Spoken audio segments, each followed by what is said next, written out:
Breaking news.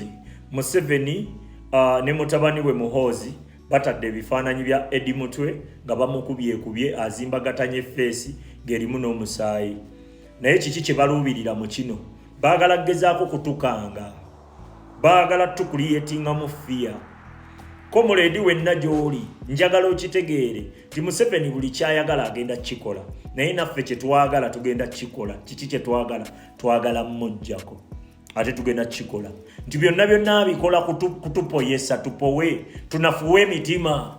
Oshegedde naye ekikyasinze obukulu mu lutalo luno kwe kujjako Museveni. Byonna tugenda bitereeza. Sawa zino batulaze komanda waffe Eddie Mutwe bye bamukola nga bwe mubiraba. Naye bayina bannayuganda be babikola nga tebalina mu byabufuzi. Ekyo nkikubuulira. Eddie Mutwe, this is the time abannayuganda muve ku social media. Social media tuzirekere abantu abatasobola kulwanira ku front. Teriyo nsindala gyebagenda kuzikamu. Teriyo nsindala gyogenda kusulamu kwebakamu.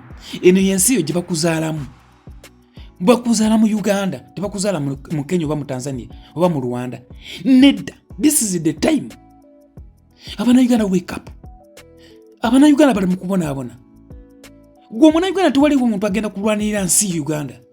Gwe kennyini azaliwa mu Uganda. Ng'okimanyi nti bagenda kuzika mu Uganda. Ng'okimanyi nti ogenda kufiira mu Uganda bakuzika. Buli kimu abaana bo ogenda bazalya mu Uganda. This is the time. Bana abasajja tubasobola. Ebyaddala. Bana abasajja tubasobola. Imagine soko tunulire Eddie Mutwe kye bamukoze.